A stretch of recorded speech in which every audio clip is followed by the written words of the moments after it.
And now, entering the arena, please welcome your gaming reviewing excellency, Musashius Exodus! Thank you! Thank you, my friends, thank you! And welcome to a new episode of the Chronicles, folks. As you remembered in the last episode, I did a review on Double Dragon Neon. You viewers voted for it, so in today's episode, we're going to be looking at the other game that got the least number of votes, but hey, I'm going to review it anyway. And hey, today is Valentine's Day, so let's say for this special occasion, we will do what the Romans do. Because today in the Chronicles, we're going to be looking at my review of Shadow of Rome for the PlayStation 2.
Valentine's Day, the one day of the year where the special theme is about love.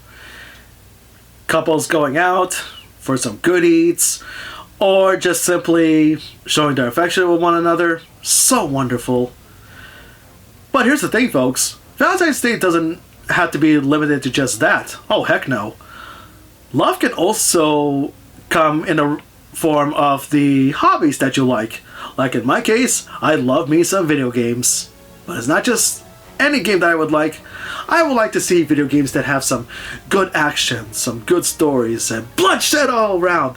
The gratuitous violence and all the mutilation. And what better game to review than this hidden gem right here, Shadow of Rome. I only knew about Shadow of Rome during E3 2004, just 1 month after the release of an excellent game from Capcom's long-forgotten series, Onimusha. And during April 2004, I played the heck out of Onimusha 3, with its great gameplay and the amount of content, and the game itself is a real masterpiece. For the uninitiated, the Onimusha series is kinda like Resident Evil, but using close quarters combat, usually with swords, and have a supernatural spin on Japan's Civil War, the Sengoku era. Though in Onimusha 3's case, it went above and beyond by having time travel as a plot device, and the series was produced by a Capcom team, led by one of the producers of Mega Man, Keiji Inafune. It was around the same year when Onimusha 3 was released that Inafune would want to have his team create a game with a different spin on the assassination of Julius Caesar, by using a more tweaked version of the engine used for Onimusha 3, and Shadow of Rome would be announced, having the game contain elements of combat and stealth mechanics. Under Inafune's guidance, the game would be produced by former Street Fighter producer Yoshinori Ono, and would have the game in a linear level-by-level progression system instead of having branching pathways. After coming out from Onimusha 3, and as someone who enjoyed the series and the gameplay of each entry, I thought I would give Shadow of Rome a chance. I did have some skepticism after playing a few hours, but after investing more hours into it, Getting the game turns out to be a good decision after all. Just like in actual history, the story is set in the year 44 BC, when war broke out between the Roman army and the Germanic army. Leading the Roman army is Agrippa, who sets out to find a faction of his army that's been missing. In the midst of the war, Rome's ruler, Julius Caesar, was on his way to meet with the Senate, only to be met by unseen forces and got stabbed to death, but not before uttering the familiar words, "Et tu, Brute." Agrippa finds his missing squad, who tells him of the assassination, only to be ambushed by Germanic army general Barca. After the duel, however, Barca was arrested and Agrippa makes haste back to the capital. Following the battle, Caesar's body was being cremated, and one of Rome's senators, Cicero, not only places the blame on Agrippa's father, Vipsanius, as the assassin, but also appoints Antonius, aka Mark Antony, to be the de facto ruler of the nation. However, there are some people in the crowd that don't believe Vipsanius is the killer, one of which is the game's other protagonist, Agrippa's best friend and Caesar's nephew, Octavianus. Confused as to what to do next, Octavianus would gain help from Pansa, Caesar's trusted consul before his retirement from politics. He would advise to go through major political areas around Rome, undetected, to gather information as to who ordered the assassination. The next day, Octavianus rushes to the returning Agrippa, who urges him to get to the town square to save his mother, only to be met by a fight with soldiers under the command of Valkrus General Decius, who then kills Agrippa's mother. Overwhelmed, chaos would break out again when a mysterious woman named Claudia shows up and rescues the heroes to make their escape via chariot. The men set out to the prison complex in Syracuse and found Vipsanius, who explained that he's not the murderer of Caesar, and tells them that in previous days he heard a loud scream and found Caesar's body dead on the ground. Vipsanius tried to help him, but at the wrong time, Cicero then accuses him as the murderer and was wrongfully arrested.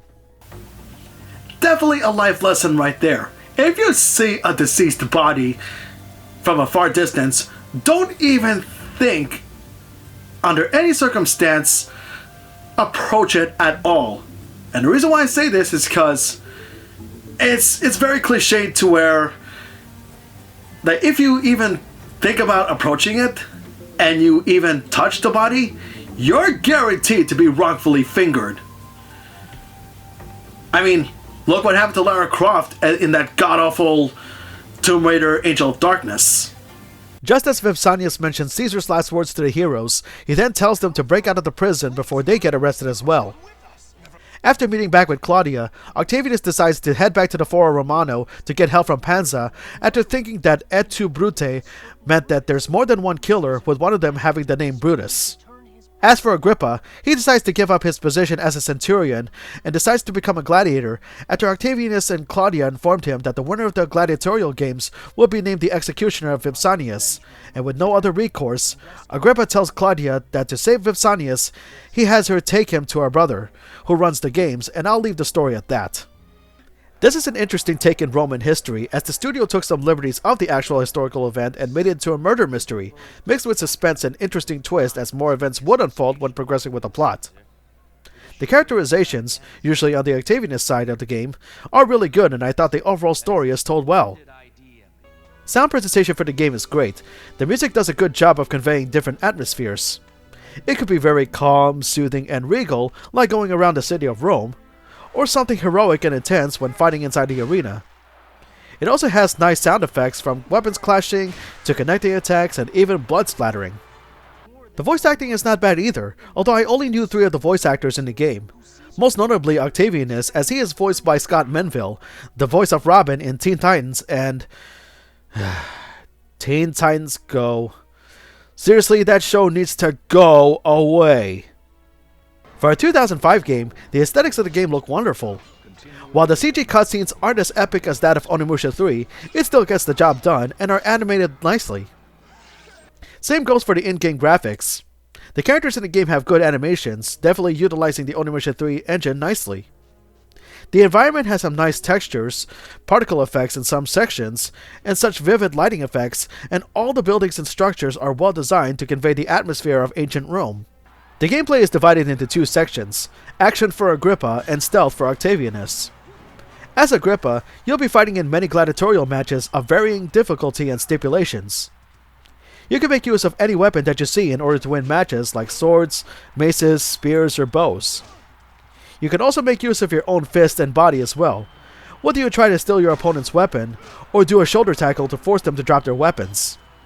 Weapons have durability limits, meaning that a weapon can break with repetitive use. Armors in the game also have durability limits as well, assuming if you pick one up at all. Depending on the match, you'll also have access to stronger weapons like a giant mace, a halberd, or a Zweihander sword, and by performing strong attacks with them, it's either you broke their arms or severed them completely to keep them from wielding weapons or pick up food to restore HP. Aside from defeating enemies with weapons, you can stand behind a weakened or stunned opponent, and you can either perform a suplex or take them out with a dagger, if you pick one up at all. One important aspect of the arena battles is gaining salvo points. These can be acquired by performing certain actions and performing different attack or action combinations, which you fill up the salvo gauge, and when it's at maximum, you can get the crowd's attention by posing, and a stronger weapon is thrown in.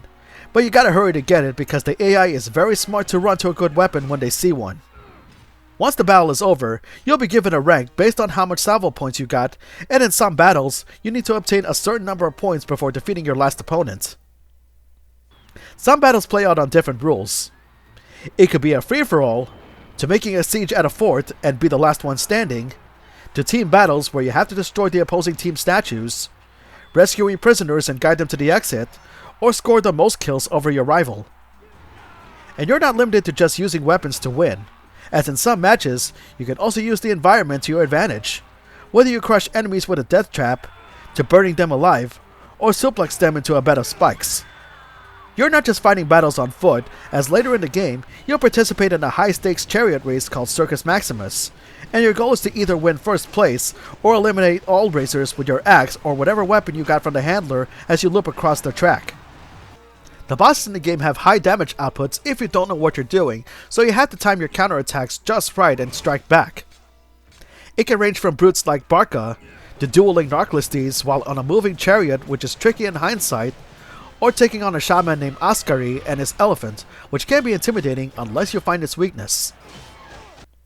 Whenever you complete a battle and save your game, you can access the battle selection on the main menu, and you can replay battles for a higher rank and earn more salvo points. And you definitely want to do that just so you can get some better armor of your own. As Octavianus, you go around sections of Rome, gathering information from some of the town's citizens, and gather clues of Caesar's murderer. You do have a memo telling you of your next objective. When entering stealth sections, you have controls that allow you to walk slowly or crouch and move silently, as running will make a noise causing suspicion. As he's not a soldier, Octavianus can knock out enemies with items like jars from behind, or choke them out with a rope, and unlike games like Metal Gear, enemies will remain knocked out indefinitely until you or someone else wakes them up, or leave the screen entirely. You can perform a whistle to get some guards' attention and sneak up from behind for the attack. You might have also noticed that I bring out the map a lot, which is very useful to keep track of enemy movement. Bear in mind that while the map is up, you cannot move unless you exit the map. By knocking enemies out, you can drag them away to ensure no one else sees it, and you can also steal their apparel to disguise yourself. However, while in disguise, it's still possible for you to be busted when you perform any action that's not normal, such as holding an item without hiding it, to running around, or in some cases, when a guard decides to question you, you pick the wrong answer and you'll be forced to run and hide, or else one hit and you're done. There are also fortune coins that you can collect, which are used to spend for items to be brought into the safe house back in Panza's place. While it's more of a cosmetic change in that room, you will want to buy stuff anyway, so you can unlock more disguises that'll help you in missions the more items you buy, and there are some NPCs that give you either 1 or 10 fortune coins depending on the answers you give them. Perhaps the only thing I don't like from the stealth sections would be tailing the desired target, as not only do you have to be unseen, but you don't want the gauge to go down and therefore lose the target. It may not be Metal Gear, but the stealth sections of this game are still fun to play, and it's also on these sections that most of the good music play out, especially the song that plays in the forum or outside the Senate House. Overall, this is one overlooked gem on the PS2. It's a great game worth playing and one to have in your library. This game was going to have a sequel, but sadly, sales for the game is so low that the sequel will be scrapped entirely, and it would lead to Inafune creating Dead Rising. It's a shame that there's no sequel because I enjoyed this game overall, but sadly, it joins the Maximo series as it's another Capcom game with no new installment after the fact. Both action and stealth missions are difficult to play at first, but once you understand the mechanics, take some training on them, and know the layout, you can utilize weapons effectively to either end matches faster or gain more salvo points, or know how to properly use distractions and pass by obstacles more efficiently. In addition, this game has great unlockables, but I'll leave that to you to discover them, making replay value so high. The nicely done graphics, pleasant gameplay, great mechanics, and such a lively soundtrack, Shadow of Rome, in my opinion, still holds out well. This game warrants a 9. So if you like this combination of stealth elements, fantastic story, and delightful amount of violence against your opponents, this game does it all cohesively. It's also not expensive to buy either, as sites like eBay sells this game from $30 to $35, and it's worth playing the game to try it out in my opinion. And there you have it, folks. Shadow of Rome. A hidden gem from Capcom that is definitely worth checking out. The gameplay is very good, regardless of what anybody would say. I mean, I love the level of violence in that game, and some really good stealth elements too. I actually enjoyed the game for what it is, so if by any chance you find one in a retro gaming store that is on a good price, then I'd say check it out. It'll definitely be worth your while. So, what other game will I venture forward to next? Well, it's up to me to check out the library to see what I have in store for the next episode. So if by any chance you like this video, as well as other content in my channel, feel free to subscribe to my channel at any time, as well as follow me on social media, and you're more than welcome to share my video as well as other content in my channel for other viewers that may be interested in my content. Your support will be greatly appreciated. Until then, this has been Musashi Eximus, and I bid you all farewell, take care, and stay tuned.